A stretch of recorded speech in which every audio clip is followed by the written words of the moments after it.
Hi guys, আজকে আপনাদের সামনে যে স্টোরিটি আমরা ন্যারেট করব বা শেয়ার করব, এটা ইন্ডিয়ার লুধিয়ানা রেলওয়ে স্টেশনে ঘটে যাওয়া একটি ঘটনা। লুধিয়ানা রেলওয়ে স্টেশন ইন্ডিয়াতে অবস্থিত এবং এটা ইন্ডিয়ার one of the most haunted প্লেসেসগুলোর মধ্যে একটি। সেখানে একজন ওয়ার্কার হলিক অরিজিতের সঙ্গে যা ঘটে যায় তা বড়ই অদ্ভুত। তো সেই ঘটনাটি আমরা আপনাদের সামনে নিয়ে এসেছি। আপনারা পুরো ভিডিওটি দেখবেন এবং আমাদেরকে কমেন্টে জানাবেন স্টোরিটা কেমন হয়েছে। So let's jump into the video. রাত 11:58। লুধিয়ানা রেলওয়ে স্টেশন প্রায় ফাঁকা। হালকা বাতাস বইছে, দূরে কুকুরের ডাক শোনা যাচ্ছে। অরিজিৎ 4 দিন ধরে ঠিকমতো ঘুমায়নি, কারণ অফিসের কাজ কয়েকদিন ধরে এত বেশি ছিল যে তার অবকাশই হয়নি নিজের প্রতি খেয়াল করার। সেজন্য অরিজিৎ ছুটি নিয়েছে 3 দিনের। বাড়ি চলে যাবে। তার বাড়ি আসলে গ্রামের দিকে। সে শহরে এসে কাজের জন্য থাকতো। সে ভাবলো 3 দিনের ছুটিতে বাসায় চলে যাবে। এজন্য অফিস থেকে বের হতে একটু লেট হয়ে গেল। তারপর সে লুধিয়ানা রেলওয়ে স্টেশনে এসে পৌঁছেছে, ট্রেনের জন্য অপেক্ষা করছে। অরিজিৎ বসেই ছিল প্ল্যাটফর্মে, পুরনো লোহার একটি বেঞ্চে। সাদা আলোর লাইট মাঝে মাঝে ঝিলমিল করে উঠছে। চারপাশে গা শিউরে ওঠা নীরবতা, হাওয়ায় কাগজ উড়ে যাচ্ছে। শেষ ট্রেন আসার কথা রাত 12:20। হঠাৎ একটু শব্দ হলো। তার পাশে কেউ এসে বসলো। অরিজিৎ চমকে তাকালো। একজন লোক, সাদা ময়লা শার্ট, এলোমেলো চুল এবং মুখে আজব এক শান্ত ভাব। লোকটি জিজ্ঞেস করলো, শেষ ট্রেনের জন্য অপেক্ষা করছেন? অরিজিৎ মাথা নাড়ল। এরপর তাদের মধ্যে স্বাভাবিক কথা শুরু হলো বিভিন্ন বিষয়ে। কিন্তু কথার মাঝে মাঝে অরিজিৎ দেখতে পেল লোকটি হালকা হালকা হাসছে। কিন্তু এই হাসিটা ঠিক স্বাভাবিক লাগছিল না অরিজিতের কাছে। হঠাৎ লোকটি কথার ফাঁকে বলে উঠল, আপনি খুব ক্লান্ত। ক্লান্ত মানুষ অনেক কিছু দেখে যা অন্যরা দেখতে পারে না। অরিজিৎ ভ্রু কুঁচকালো। মানে? লোকটি ফিরে ট্র্যাকের দিকে তাকালো, বলল, যেমন ছায়া বা যেখানে কেউ নেই সেখানেও কাউকে দাঁড়িয়ে থাকতে দেখা যায়। আর ঠিক তখনই স্টেশনের স্পিকারে বিকট শব্দ শুরু হলো। আলো নিভে গেল। স্টেশনের মধ্যে আর কোনো আলোর উৎস নেই। বাতাস হঠাৎ ঠান্ডা এবং ভারী হয়ে উঠল। দূরে ট্রেনের শব্দ শোনা যাচ্ছে। বিকট শব্দে হর্ন বাজাতে বাজাতে ট্রেনটি আসছে।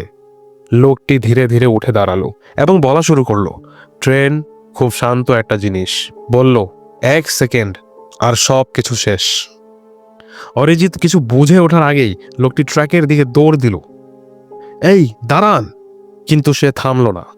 প্রচন্ড ট্রেনের শব্দ, লোহার বিকট আওয়াজ, বাতাসের ঝাপটা। লোকটি ট্র্যাকের দিকে দৌড় দিয়ে ট্রেনের নিচে এসে পড়ল এবং অরিজিতের চোখের সামনেই বীভৎস একটি দুর্ঘটনা ঘটে গেল।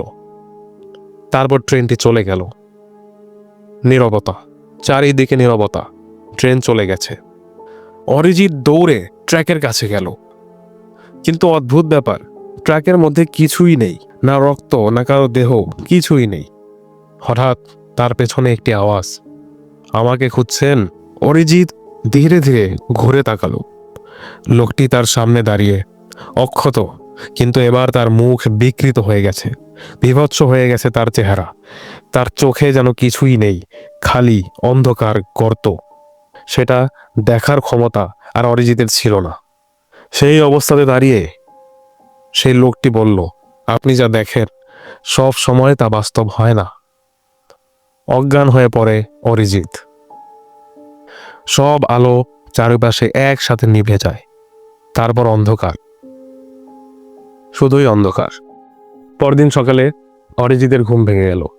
চারিদিকে সবকিছু নর্মাল, স্টেশনে সবকিছু নর্মাল। আশেপাশে মানুষের আনাগোনা, কোলাহল, চায়ের দোকানে মানুষের ভিড়।